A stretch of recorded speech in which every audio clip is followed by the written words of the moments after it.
വീട്ടിലേക്ക് പോകുന്നവരെന്ന് കൈ പൊക്കിക്കേ. और इसके बाद जो घर जाएंगे वो अपना हाथ उठा ले. പെട്ടെന്നൊരു വീട്ടിലോട്ട് പോയിട്ട് ഞാൻ ഈ സന്ദേശം നിർത്താം. മർക്കോസ് 2:9 ഒരു വീട്ടിലേക്ക് ഒന്ന് പോകാം. 2:9 ബുക്ക് ഓഫ് മാർക്ക്. मरकुस 2:9 पढ़ेंगे. നമ്മളെപ്പോലൊരു നല്ല വീട്ടിലേക്കൊന്ന് നിങ്ങളുടെ ശ്രദ്ധ കൊണ്ടുപോകാം. 2:9. ആ ആ ആ ഇവിടെ നാം നല്ലൊരു വീടാണ് ഇന്നത്തെ നമ്മുടെ ചിന്ത. यहाँ पे एक अच्छा घर है हमारी आज की चिंता. അതിന്റെ ഒന്നാമത്തെ വാക്യം വായിച്ച്. ചില ദിവസം കഴിഞ്ഞ ശേഷം ആ ആ ഒന്ന് നിർത്തിക്കോ. അതൊരു വീടിന്റെ അന്തരീക്ഷമാണ്. और यहाँ पे हम घर के एक वातावरण के बारे में हम पढ़ते हैं. ഈ വീട്ടിലേക്ക് ശ്രദ്ധിച്ചോ. ഈ വീട്ടിലേക്ക് ഒരാളെ ചുമന്നുകൊണ്ട് വരികയാണ്. और इस घर में एक व्यक्ति को उठा के लेके आ रहे हैं. ചുമന്നുകൊണ്ട് വന്നത് 2025. നീ ചുമന്നുകൊണ്ട് വന്ന ഭാരവും വേദനയും 2026 ഇവിടെ നടന്നിറങ്ങി പോകും. और जो आप अपने बोझ को 2025 में यहाँ उठा के लाए हैं, 2026 में वो बोझ और दर्द यहाँ से उठकर चला जाएगा. ഒരു പക്ഷവാത രോഗിയെ 4 പേര് ചുമന്നുകൊണ്ട് ഒരു വീട്ടിലോട്ട് വരിക. और एक लकवे व्यक्ति को, एक रोगी व्यक्ति को 4 लोग वहाँ पे उठाकर उस നമ്മുടെ വീടുകൾ പോലെ തന്നെ അതിന് വാതിലുണ്ട്. और हमारे घर के समान वहाँ पे एक दरवाजा है. और हमारे वहाँ घर के जैसे ही वहाँ एक जाली भी है. നമ്മുടെ വീട്ടിലുള്ളതുപോലെ അപ്പനും അമ്മയും കുഞ്ഞുങ്ങളും അവിടെ ഉണ്ട്. और हमारे घर के समान माता पिता बच्चे सब है എന്നാൽ वहाँ. നടക്കുകയില്ല എന്ന് പറയുന്ന ചില വിഷയം വീട്ടിൽ നടക്കുന്നു. लेकिन घर में जो नहीं होने चाहिए ऐसा कुछ विषय वहाँ चल रहा है. ആ ഭാഗം മനസ്സിലാകുന്നുണ്ടോ? और वो भाग क्या आप समझ ഞാൻ पाए? മുഴുവൻ വായിപ്പിക്കാത്ത സമയത്തിന്റെ കുറവുണ്ട്. और मैं पूरा नहीं पढ़ रहा क्योंकि समय की कमी के कारण. ഇന്ന് പകൽ ഈ ന്യൂ ഇയർ 2026 പ്രാരംഭ സന്ദേശം തരുന്നത് ഒരിക്കലും എഴുന്നേൽക്കുകയില്ല എന്ന് പറയുന്ന വിഷയം നിന്റെ വീട്ടിൽ നിന്ന് എഴുന്നേൽക്കണം. और आज ये 2026 में ऐसा एक संदेश मैं आपको देने जा रहा हूँ जो कभी आपके घर में नहीं हो सकता, वो आज आपके घर में होने जा रहा है. മോറിയ മലയുടെ മലമുകൾ കയറുമ്പോൾ ഇസ്ഹാക്കിന്റെ തലയിൽ ഒരു ഭാരമുണ്ട്. और मोरिया पर्वत की तरफ जब इसहाक जो जा रहा था उसके ऊपर एक बोझ था. എന്നാൽ അതിലും വലിയൊരു ഭാരം നൊന്തുവെച്ച അല്ലെങ്കിൽ വേദനയോടെ വളർത്തിക്കൊണ്ടുവന്ന അപ്പന്റെ മുകളിലുണ്ട്. लेकिन उससे भी बड़ा बोझ जिन्होंने बहुत ही दर्द मुसीबत के साथ पाला था उसके पिता के मन में था. ഇസ്ഹാക്കിന്റെ തലയിൽ വിറക് കെട്ടും. और जब इसहाक के जो है सर पर जब वो ईंधन था वहाँ पे. അപ്പന്റെ തലയിൽ തീ പൊള്ളുക. കാരണം എന്റെ മകനെയാണ് ഞാൻ കൊല്ലാൻ और കൊണ്ടുപോകുന്നത്. उस अब्राहम उसके पिता के सर पर आग जल रही थी क्योंकि वो जानता था वो अपने बेटे को मारने के लिए ले जा रहा എന്നാൽ है. യേശു ദൈവം അവരുടെ കൂടെ ഉണ്ടായിരുന്നത് കൊണ്ട് അപ്പന്റെ ഭാരവും മാറി, മകന്റെ ഭാരവും മാറി. और लेकिन यीशु मसीह पिता उनके साथ था इसलिए जो है पिता का भी बोझ वहाँ से चला गया. ഇപ്പോൾ അപ്പന്റെ തലയിലും ഭാരമില്ല, മകന്റെ തലയിലും ഭാരമില്ല. और अभी पिता और पुत्र दोनों के सिर पर किसी प्रकार का बोझ नहीं है. 2026 നിന്റെ അപ്പന്റെ ഭാരവും അമ്മയുടെ ഭാരവും ഭർത്താവിന്റെ ഭാരവും ഭാര്യയുടെ ഭാരവും ഒരുപോലെ മാറ്റുന്ന ഒരു യേശുവിനെ പിടിച്ചിറങ്ങി പൊക്കോണം. और 2026 में आपकी माता का बोझ, आपके पति का बोझ, आपकी पत्नी का बोझ हटाने के परमेश्वर को आप साथ लेके चले. എടുത്ത പൊങ്ങാത്തൊരു വലിയ ഭാരവുമായിട്ടല്ലേ 2025 ഇതിനകത്ത് വന്നിരിക്കുന്നത്. और 2025 में हम ऐसे बोझ के साथ आए जिसे हम उठा भी नहीं सकते. ജീവിതത്തിൽ ഒന്ന് എഴുന്നേൽക്കാൻ പറ്റാതെ വീണിടത്ത് തന്നെ എഴുന്നേൽക്കുന്നിടത്ത് തന്നെ വീണു പോകുന്ന അവസ്ഥ, ഒരു വലിയ ഭാരം ചുമന്നുകൊണ്ട് നീ ഇതിനകത്ത് വന്നെങ്കിൽ ഇന്ന് പകൽ പരിശുദ്ധാത്മാവ് പറയുക അത് നടന്നിറങ്ങി. और परमेश्वर की आत्मा बताती है ऐसे बोझ को जो आपको उठाने के स्थान पे गिरा देती है वो बोझ आपसे दूर हो जाए. ദൈവിക മഹത്വം കണ്ടു വേണം ഇതിനകത്തുനിന്ന് ഇറങ്ങി പോകാൻ. और परमेश्वर की महिमा को देखकर ही आज यहाँ से आप वापस लौटे. 5 മിനിറ്റ് കൂടി പോയാലും നിന്റെ ഭാരം മാറിയിട്ട് ഇറങ്ങി പോകാവൂ. और 5 मिनट ज्यादा भी हो जाएगा तब भी आप अपने बोझ को हटाकर यहाँ से चले. ഇവര് 4 പേരും ഭയങ്കര തിരക്ക് പിടിച്ച് ഓടുക. और ये 4 लोग बहुत ही जो है व्यस्तता के साथ दौड़ रहे हैं. ഞാൻ പല ഭാഗങ്ങൾ വായിച്ചപ്പോൾ എനിക്ക് മനസ്സിലായത് ഈ 4 പുള്ളികളും ഇതുപോലെയുള്ള രോഗങ്ങളിൽ കൂടെ പിടിപെട്ട വ്യക്തികളായിരുന്നു. और मैंने जब ये बार बार ये वचन पढ़ा तो सुने? मैंने सोचा कि ये 4 लोग भी शायद ऐसे रोगों से छुटकारा प्राप्त किए हुए लोग होंगे. ഒരു വേദന അനുഭവിച്ചവർക്ക് മറ്റുള്ളവരുടെ വേദന അറിയത്തുള്ളൂ. एक दर्द जिसने झेला है वो ही दूसरों के दर्द को समझ सकता है. ഒരുപക്ഷേ ഈ 4 പുള്ളികളും കർത്താവിന്റെ ശുശ്രൂഷയിൽ സൗഖ്യം പ്രാപിച്ചവരായിരിക്കാം. और शायद हो सकता है ये जो 4 लोग हैं इन्होंने परमेश्वर की सेवकाई में छुटकारा നിങ്ങളുടെ प्राप्त ആത്മീയ किया हो. വർദ്ധനവിന് ഞാൻ അങ്ങ് പറയുന്നതേ ഉള്ളൂ. ചരിത്രമോ അല്ലെങ്കിൽ തെറ്റാണെങ്കിൽ ക്ഷമിക്കുക. ബെഥെസ്ദ കുളക്കരയിൽ കിടന്ന ഒരു രോഗിയായിരിക്കാം ചിലപ്പോൾ ഒരു തൂണിൽ പിടിച്ചത്. और आपके जो है आत्मिक बढ़ोतरी के लिए मैं बोल रहा हूँ, अगर गलत भी होगा तो आप क्षमा करें. हो सकता है इनमें से एक वो व्यक्ति होगा जिसे बेतसदा के वहां पे कुंड के सामने छुड़ाया था. ഇവര് തിടുക്കമായിട്ട് അങ്ങോട്ട് പോയ ഉടനെ ഇവൻ നോക്കിയപ്പോൾ ഒരു കട്ടിലിൽ ഒരു മനുഷ്യൻ കിടക്കുന്നു. और जब वो जल्दी से वहां गए उन्होंने देखा एक खाट में एक व्यक्ति लेटा हुआ है. ഒരു വ്യക്തി അവനോട് ചോദിച്ചു, വരുന്നോ? और उस व्यक्ति ने उससे पूछा, क्या आप आ रहे हो? അവൻ ചോദിച്ചു, നീ ഏതൊക്കെ ചികിത്സകൾ ചെയ്തിട്ടുണ്ട്? और उसने पूछा, आपने क्या क्या इलाज कराए हैं अपने लिए? മുറിക്കകത്തുനിന്ന് ഒരു സഹോദരി ഇറങ്ങി വന്നൊരു ഫയൽ എടുത്ത് കാണിച്ചു. അലോപ്പതി, ഹോമിയോപ്പതി, ആയുർവേദം എല്ലാം ചെയ്ത് എൻ്റെ അച്ചായൻ കിടക്കുന്നു. और जो कमरे में से एक बहन दौड़ती हुई आई, उसने दिखाया कि एलोपैथी, होम्योपैथी सारे मैंने अपने पति के इलाज कराया है.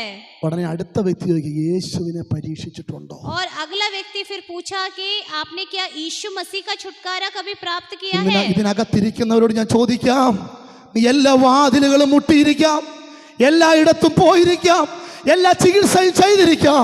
ആത്മാർത്ഥതയോടെ ചോദിക്കട്ടെ, മനഃപൂർവ്വമായി മനസാക്ഷിയോടെ എൻ്റെ യേശുവിൻ്റെ അരികിൽ നീ ഇരുന്നിട്ടുണ്ടോ? और यहाँ बैठे हुए सबसे मैं ये पूछना चाहता हूँ, हो सकता है आपने बहुत दरवाजे खटखटाए होंगे, लेकिन क्या आपने एक जो है परमेश्वर को आपने समर्पित किया है? ഉടനെ അവർ പറഞ്ഞു, ഞങ്ങൾ പോകുന്നത് എന്നെ സൗഖ്യമാക്കിയവന്റെ അരികിലേക്ക്, ഓടിവാ. और उसमें से एक व्यक्ति कहता है, चलो जल्दी आ जाओ, मुझे जिसने छुटकारा दिया है उसके ओर हम जाते हैं. ഇതിനകത്തിരിക്കുന്നവർക്ക് ഞാൻ വീണ്ടും ഒരു ഗിഫ്റ്റ് തരാൻ പോകുകയാ. 2026 നിന്നെ വിടുവിച്ചവനെ മഹത്വപ്പെടുത്താൻ, മനസ്സിലാക്കാൻ മറ്റുള്ളവരെ വിളിച്ചതിനകത്ത് കൊണ്ടുവരണം. और मैं 2026 में आपको एक और गिफ्ट देने जा रहा हूँ कि जिन लोगों ऐसे लोगों को लेके आए जो परमेश्वर जी ने छुड़ाए. അവർ വീടിനടുത്തോട്ട് വന്നപ്പോൾ ആ വാതിലിനടുക്ക് ഇടം പോലും ഇല്ലാതെ ആൾക്കാർ നിൽക്കുക. और जब वो घर के समीप आए तो उन्होंने देखा दरवाजे के पास जो था बिल्कुल वहाँ जगह नहीं थी, ऐसी भीड़ ആദ്യം വരുന്നവർ മുൻപോട്ട് കയറി അങ്ങിരുന്നു. और जो पहले आते जा रहे थे वो आगे की तरफ बैठे हुए थे. താമസിച്ചു വരുന്നവർക്ക് ഇരിക്കാൻ ഇടം കിട്ടാതെ അവൻ എന്ത് ചെയ്യുന്നറിയാം, അവര് അവിടെ നിന്നവരോട് പറയുകയാ, ഞങ്ങളെ അങ്ങ് വിട്ടില്ലെങ്കിലും ഈ കട്ടിലെ കിടക്കുന്ന വ്യക്തി അങ്ങ് വിടണം, കാരണം ഞങ്ങൾ സ്വന്തം റിസ്ക് എടുത്ത് മറുപടി കിട്ടുമെന്ന് പ്രതീക്ഷിച്ച് വന്നതാ, അവനെ അകത്തോട്ട് വിടാമോ എന്ന് ചോദിച്ചപ്പോൾ വാതുക്കൽ നിന്നവർ സമ്മതിച്ചില്ല. और जब वहाँ पे उस रोगी व्यक्ति को उसके दोस्त वहाँ लेके आए, उन्होंने कहा कि अगर आप हमें नहीं भेज सकते कम से कम इस रोगी व्यक्ति को अंदर भेज दीजिए, लेकिन भीड़ ने वहाँ पे मना कर दिया. കൂടെ വന്നൊരു വ്യക്തി അവൻ്റെ കീപാടുള്ളൊരു മൊബൈൽ എടുത്തിട്ട് പറഞ്ഞു, വീടിൻ്റെ ഓണറിൻ്റെ നമ്പറും തരാമോ? और फिर वहाँ पे क्या हुआ, मैं ऐसे जा रहा हूँ कि वहाँ पे एक व्यक्ति ने अपना जो कीपैड वाला फोन लेके बोला कि इस घर के ओनर का नंबर दे दीजिए. അവൻ അവിടെ നിന്ന് നമ്പർ ഞെക്കിയപ്പോൾ ഒരു മണിയടിയുടെ ശബ്ദം. ഓണർ പുറത്തേക്ക് വന്ന് ഫോൺ എടുത്തപ്പോൾ, സാറേ ഞങ്ങൾ പുറത്ത് നിൽപ്പുണ്ട്, അല്പം ലേറ്റായി പോയി, ഞങ്ങളുടെ കുഴപ്പമാണെന്നറിയാം, എങ്ങനെങ്കിലും അകത്തൊന്ന് കയറണം. और उसने जो है फोन पे जब घंटी बजी, ओनर ने उठाया तो इस व्यक्ति ने कहा कि सर हम थोड़ा सा लेट हो गए हैं, लेकिन हमें किसी भी तरह इस कमरे में अंदर घुसना है. പുള്ളിക്കാരൻ മനസ്സിലാക്കിയിട്ട് അവരോട് പറയുക, എന്താ വിഷയം? ഇവന് ഗ്യാരണ്ടി കൊടുത്തിട്ടാണ് ഞങ്ങൾ വന്നത്, ഇവന് മറുപടി ഇല്ലാതെ ഞങ്ങൾക്ക് തിരിച്ചു പോകാൻ പറ്റത്തില്ല. और उसमें से व्यक्तियों ने कहा कि हम इसको गारंटी करके लेके आए हैं कि आज तुम उत्तर पाकर ही, छुटकारा प्राप्त करके ही यहाँ से जाओगे. ഈ മനുഷ്യൻ പറഞ്ഞു, കുഴപ്പമൊന്നുമില്ല, നിങ്ങൾ ആ മോളിൽ കൂടെ അങ്ങോട്ട് താഴോട്ട് ഇറക്കിക്കോ, ഇവന്മാരൊന്നും ഇനി അഡ്ജസ്റ്റ് ചെയ്യുമെന്ന് ഓർക്കണ്ട, കാരണം ഇവരൊന്നും ഇനി മാറത്തൊന്നുമില്ല, അവർ നേരത്തെ വന്ന സ്ഥലം പിടിച്ചിരിക്കുക, അതുകൊണ്ട് മേൽക്കൂര പൊളിച്ചങ്ങ് ഇറക്കിക്കോ എന്ന് പറഞ്ഞു. और उन्होंने वहाँ ഞാൻ ഓടിച്ചു പറയാം, वहाँ पे मालिक ने बोला कि अब देखो भीड़ तो यहाँ से हटेगी नहीं, लेकिन मैं तुम्हें ऐसा एक चांस दे रहा हूँ, तुम लोग छत में से इस व्यक्ति को जो है जाली हटा के इसको जो है कमरे में ला सकते हो. ഉടനെ പുള്ളിക്കാരനോട് പറഞ്ഞു, അതൊക്കെ ഭയങ്കര ബുദ്ധിമുട്ടല്ല സാറേ, ചോദിച്ചാൽ പറഞ്ഞതാണ്, വീട് പിന്നാണേലും വെക്കാം, പക്ഷെ ഒരു ആത്മാവിനെ പിന്നെ കിട്ടത്തില്ല. और लेकिन ऑनर ने इस प्रकार जब लोगों ने कहा ये आपके लिए मुश्किल होगा, ऑनर ने कहा कि मैं भवन 2025-26 ആത്മാക്കൾ ഓടിക്കൂടുന്ന വീടായി മാറട്ടെ നമ്മുടെ സഭ. और आपका जो कलीसिया 2026 में आत्मा आ जाए, ऐसी कलीसिया में आप बदल दीजिए. നമ്മുടെ എന്തു നഷ്ടപ്പെട്ടാലും ഒരാത്മാവിന്റെ ജീവൻ വലുതാ. और हमारा कुछ भी नष्ट हो जाए, एक आत्मा का जीवन भी नष्ट ना होने पाए. അവരുടെ കൈ ഒന്ന് അയഞ്ഞു പോയാൽ ഈ വ്യക്തി താഴെ പോകും. और उनका हाथ अगर गलती से छूट जाएगा तो ये व्यक्ति नीचे गिर जाएगा. ഈ 4 പേര് ഒരുപോലെ പിടിച്ചു.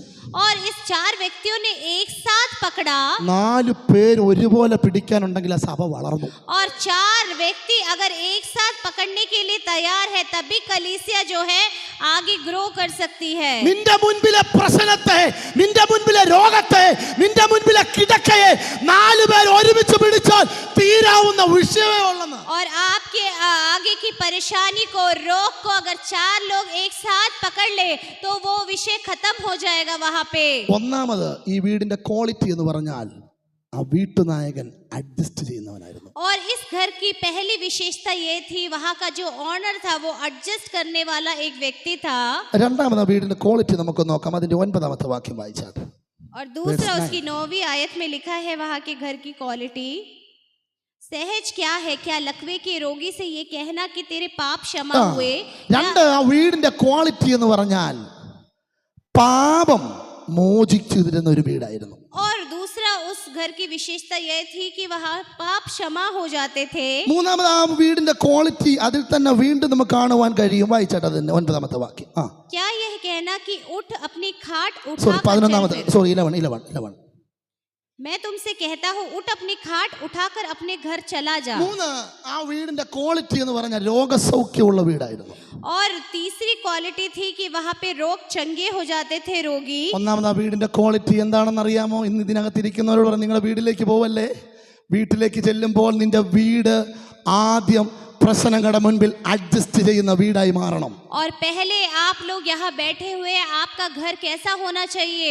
मुसीबत परेशानियों को एडजस्ट करने वाला एक घर होना चाहिए. 2, നിന്റെ വീട്ടിലേക്ക് നീ കയറുമ്പോൾ നിന്റെ വീട് പാപമോചനം സംഭവിക്കുന്ന വീടായി और മാറണം. दूसरा, जब आप घर की तरफ जाएंगे, आपका घर में जो है पाप का छुटकारा मिलना चाहिए, ऐसा घर होना है. 3, നിന്റെ വീടിനകത്തേക്ക് കയറി ചെല്ലുമ്പോൾ 2026 രോഗസൗഖ്യം തരുന്ന വീടായി മാറണം. और तीसरा, आपके घर के अंदर जब जाएंगे, रोगी आपके घर में जो है छुटकारा प्राप्त करने पाए. നാം ആരാധിക്കുന്ന യേശുവിനല്ലാതെ ഇതിനൊന്നും കഴിയത്തില്ല. और हमारे आराधना करने वाले यीशु के अलावा इन कार्यों को कोई नहीं कर सकता. നമുക്കറിയാം ബൈബിൾ നമ്മളെ പഠിപ്പിക്കുന്ന ഓഫറിനിടയിലുള്ളതാണ് ഇതെല്ലാം നമുക്ക് അവകാശപ്പെട്ടതാണ്. और जो है बाइबल हमें सिखाती है, ये सब कुछ परमेश्वर हमें देता है. ദൈവിക പ്രവൃത്തി നടക്കണമെങ്കിൽ നിനക്ക് തന്നെ നിന്റെ കൊച്ചു വീട് മതി.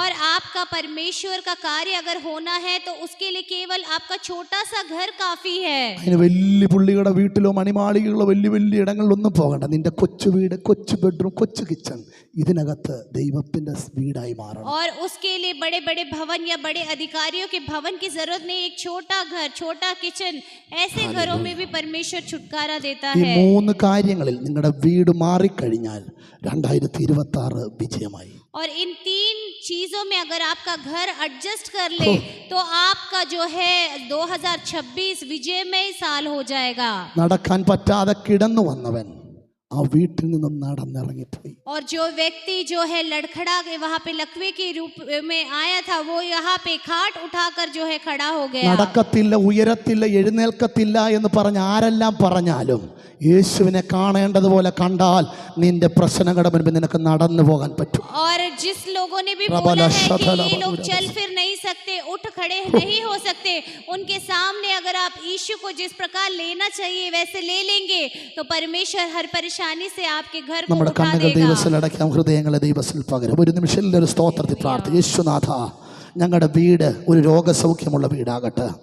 2026 ഞങ്ങളുടെ വീട് പാപമോചനം തരുന്ന വീടാകട്ടെ.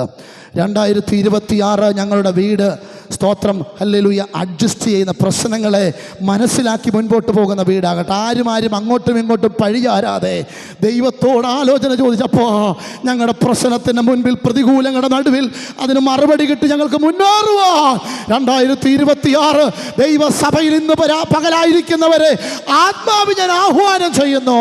കർത്താവേ, നിന്റെ കരങ്ങളിലേക്ക് ഞങ്ങളെ പൂർണ്ണമായി സമർപ്പിക്കുന്നു. പരിശുദ്ധ ദൈവമേ, ഞങ്ങൾ അങ്ങേ സ്തുതിക്കുന്നപ്പാ. നിന്റെ സാന്നിധ്യം ഞങ്ങളുടെ മേലുള്ളതിനാൽ സ്തോത്രം. ആദ്യോടെന്ന് ദൈവകൃപ വ്യാപരിക്കണം. കൃപയിൽ താഴ്ന്നു മഹത്വം അങ്ങെടുക്കണം. പ്രാർത്ഥന കേട്ടതിനാൽ സ്തോത്രം. യേശുവിൻ്റെ നാമത്തിൽ തന്നെ കർത്താവ്